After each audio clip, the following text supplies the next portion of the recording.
आज के सत्संग में आप सभी भाई बहनों का बहुत बहुत स्वागत है। आज के सत्संग में चर्चा का विषय जीवन एक उत्सव को लेकर करने जा रहे हैं। देखिए, सर्वप्रथम हमें ये मालूम होना चाहिए कि मनुष्य योनि कब मिलती है। देखिए, जब हमारे संचित कर्मों में जो कर्माशय में पाप और पुण्य की बराबरी हो जाती है, जब पुण्य कर्मों की पाप कर्मों की तुलना में अधिकता हो जाती है, तब मनुष्य योनि का जन्म हमें मिलता है। शास्त्रों में बार बार कहा गया है कि मनुष्य योनि में ही किए गए कर्म लिखे जाते हैं, यानी कि उसका फल आता है। अगर हम अच्छे कर्म करते हैं तो उसका सुख रूपी फल आता है, अगर हम बुरे काम करते हैं तो उसका दुख रूपी फल आता है। देखिए, मनुष्य योनि एक कर्म प्रधान है। 84 लाख योनियां जो बताई गई हैं, उसमें केवल मनुष्य योनि ही कर्म प्रधान है। शेष अन्य सभी योनियां, चाहे मनुष्य से नीचे की योनियां हो, चाहे मनुष्य से ऊपर की योनियां हो, देवता योनि को भी भोग योनि ही बताया गया शास्त्रों में। कर्म योनि केवल और केवल मनुष्य योनि को ही बताया गया है। इसीलिए तो शास्त्रों में मनुष्य योनि का विशेष महत्व है। देखिए, मनुष्य योनि में ही बंधन से हम छुटकारा पा सकते हैं। बंधन क्या है? जन्म और मृत्यु का। देखिए, मनुष्य योनि में ही हम कर्मों से बंधते हैं और आध्यात्मिक उन्नति भी हम चाहें तो मनुष्य योनि में ही कर सकते हैं, यानी कि हमारे बंधे हुए बंधन जो हमारे हैं वो कम होते जाते हैं। जैसे जैसे हम आध्यात्मिक उन्नति करते हैं तो हम बंधन मुक्त होने की दिशा में आगे बढ़ते जाते हैं। देखिए, जैसे हम संसार में रहते हैं, देश के कुछ नियम होते हैं, समाज के कुछ नियम होते हैं, परिवार के कुछ नियम हो सकते हैं। तो एक साधारण मनुष्य उन नियमों से बंधा होता है। जो मनुष्य भी जिस जिस देश में रहता है, वहां की कुछ कानून व्यवस्था में कुछ नियम बने होते हैं, उनका हमें पालन करना आवश्यक होता है। यदि कोई मनुष्य उनका पालन नहीं करता तो फिर वहां के देश की एक दंड व्यवस्था होती है। देखिए, एक साधारण सी बात है, जब भी हम अच्छे कार्य करते हैं तो हमारे अंदर कोई भय नहीं होता। जब हम बुरे काम करते हैं तो हमारे अंदर एक भय होता है। कोई भी मनुष्य कितना भी बड़ा इंसान हो, धन से बड़ा हो या किसी भी और दृष्टि से बल से भी बड़ा हो, लेकिन उसको जब भी बुरा काम करता है, कहीं ना कहीं उसके दिमाग में, मन में, बुद्धि में एक भय बना होता है। देखिए, संसार में आप देखते ही हो, चाहे वो चोर हो, डाकू हो, या किसी प्रकार की भी कोई हेरा फेरी करनी होती है। देखिए, संसार में हम जब तामसी कर्म करते हैं, यानी कि बुरे काम करते हैं, अन्य जीवों को दुख देते हैं, तो ऐसे कार्य करते समय या ऐसे कर्म करते समय आप सब जानते हैं कि उसमें एक भय का वातावरण होता है। एक चोर अगर कहीं चोरी कर रहा है तो उसके अंदर खुशी का माहौल तो नहीं हो सकता। भय होता है ना, डर होता है कि मैं पकड़ा नहीं जाऊं। क्योंकि कानून की व्यवस्था में जब ये कार्य करते हुए, किसी भी बुरे काम को करते हुए जब इंसान पकड़ा जाता है तो फिर उसको सजा मिलती है, दंड मिलता है। तो इसीलिए एक साधारण मनुष्य में एक जब अच्छे कार्य करता है तो उसके मन में उत्साह बना होता है, लेकिन जब कोई इंसान बुरे कार्य करता है तो उसके अंदर एक भय बना होता है, अशांति रहती है, तनाव रहता है, चिंता बनी रहती है। कि अक्सर आपको अभी याद होगा कि पिछले 1-1.5 साल से अब जितने भी हमने सत्संग किए हैं, उन सभी में हमने देखी प्रकृति सतो रजो तमोगुणों से बनी है। तमोगुण से 10 गुना अच्छा रजोगुण है, रजोगुण से भी 10 गुना अच्छा सतोगुण है। मनुष्य से नीचे की सभी योनियां तमोगुणी प्रधान होती हैं, मनुष्य से ऊपर की सभी योनियां सतोगुणी प्रधान होती हैं।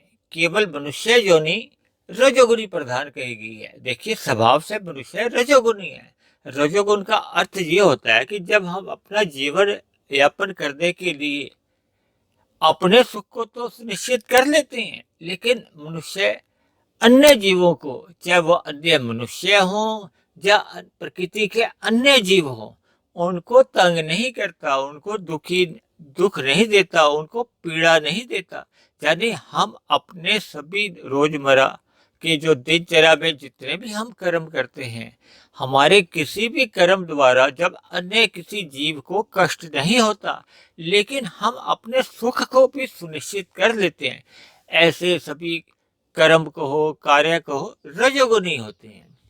देखिए, मनुष्य तो बुद्धिमान भी है और विवेकशील भी है। देखिए, मनुष्य योनि में ही हम अपने विवेक को जगा सकते हैं।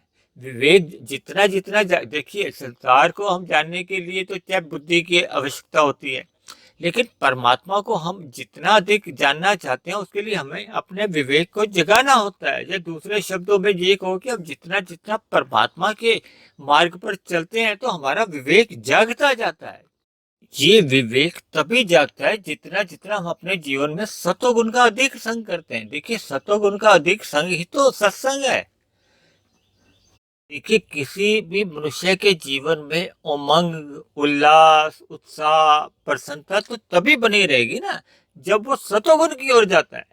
देखिए, हम मनुष्य योनि पाकर रजोगुण में हम जितनी भी अपने भोग की इच्छाएं पूरी करते हैं ना, तो उतना उतना ये सब चीजें हमारे जीवन में कम होती जाती हैं। देखिए, हम सभी मनुष्यों के स्थूल शरीरों की कुछ आवश्यकताएं होती हैं, उनको पूरा करना ही होता है। दूसरी ओर रजोगुण में रहकर भी अगर हम अपनी धार्मिक इच्छाओं की पूर्ति कर भी लेते हैं, तो भी पतन नहीं होता। लेकिन जब हम हमारी भोग की इच्छाएं बढ़ने लगती हैं, तब हमारा पतन होने की संभावनाएं भी बढ़ जाती हैं। देखिए, हम सभी मनुष्य या तो कहीं नौकरी करते हैं या फिर लोग अपना व्यवसाय करते हैं।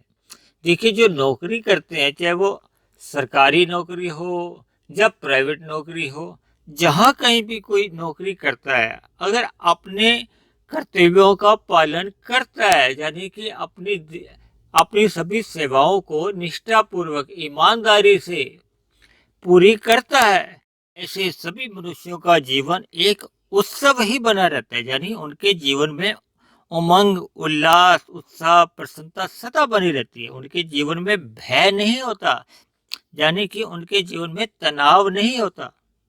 इसी तरह जो मनुष्य अपना व्यवसाय करते हैं, अपना धंधा करते हैं, यदि उनमें लाभ की वृत्ति बनी रहती है, तो कोई इसमें नुकसान नहीं। देखिए, कोई भी इंसान जब अपना व्यवसाय चलाता है, तो लाभ का वृत्ति तो बनी ही रहेगी, लेकिन लाभ की वृत्ति का तो देखिए सतोगुनी बताई गई है।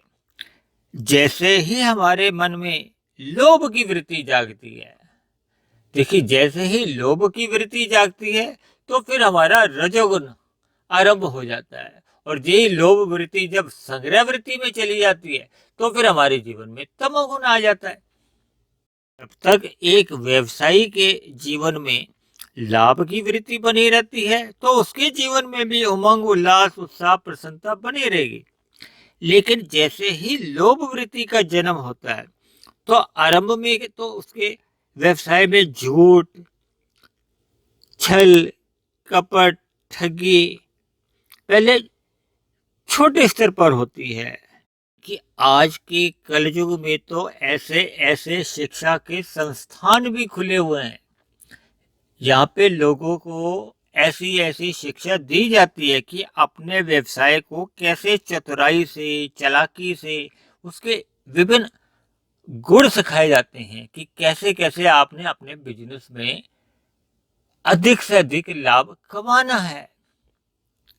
देखिए, शास्त्रों में अपने कार्य को कुशलता पूर्वक करना में कोई बुराई नहीं है, लेकिन जब हम अधिक चालाकी से या छल कपट, ठगी या हेरा फेरी से अन्य जीवों के हितों को नजरअंदाज कर जाते हैं या उनके हितों का हनन कर देते हैं, भले ही हमारा लाभ अधिक बढ़ जाता है, लेकिन हमारे अंतःकरण में सतोगुण घटना शुरू हो जाता है और तमोगुण सहज ही बढ़ने लगता है। तमोगुण के बढ़ने पे ही हमारे अंदर तनाव, रोग, भय, चिंता, ये सभी अवगुण कहो या दोष को सहज ही आने लगते हैं। तो जो हम जीवन में जो उत्साह की बात करते हैं वो समाप्त हो जाती है। देखिए, हम सभी जानते हैं जब हम अच्छे कार्य करते हैं तो हमारे मन में भय नहीं होता, हमारे अंतःकरण में किसी तरह का भय या चिंता, शोक नहीं होता। लेकिन जैसे ही हम बुरे कार्य करने लगते हैं, लोभवश होकर या संग्रहवश होकर, तो हमारे अंदर सहज ही हमारे अंतःकरण में भय, चिंता, तनाव, रोग जैसे अवगुण हमें घेर लेते हैं। यानी कि हमारा अंतःकरण दूषित होने लगता है। दूसरे शब्दों में आप यूं भी समझ सकते हो कि हमारी जो भीतर से जो प्रसन्नता होती है जीवन के प्रति, वो समाप्त होने लगती है। तो इसलिए मिले हुए मनुष्य जोनि में हमें जितना अधिक हम अपने आप को सतोगुण में रखेंगे, हमारा जीवन एक उत्सव बना रहेगा। जीवन में उमंग, उत्साह और भीतर से एक प्रसन्नता बनी रहती है जीवन में। अर्थात परमात्मा से हम जितनी अधिक प्रीति करते हैं, देखिए परमात्मा से प्रीति तो तभी हो पाती है ना, परमात्मा तो है विशुद्ध सतोगुणी। जब हम रजोगुण को मर्यादा में रखते हुए सतोगुण की ओर यात्रा करते हैं। देखिए, सतोगुण में जैसे जैसे हम यात्रा में अग्रसर होते हैं, आगे बढ़ते हैं, तो फिर हमें उमंग, उल्लास और जो भीतरी जो प्रसन्नता है ना, जो हमारे जीवन में एक सहज ही आने लगती है, जिससे हमारा जीवन एक उत्सव जैसे महसूस होने लगता है। तो आपके जीवन में भी उत्सव सदा बना रहे। इन्हीं शब्दों के साथ आज की चर्चा को, आज के सत्संग को हम यही विश्राम देते हैं। आप किसी भाई बहन का कोई प्रश्न हो, कोई बात समझ में नहीं आई हो, तो आप दिए गए टेलीफोन नंबर्स पर अपनी बात रख सकते हैं। आज की चर्चा यहीं समाप्त करते हैं। आप सभी भाई बहनों का बहुत बहुत धन्यवाद।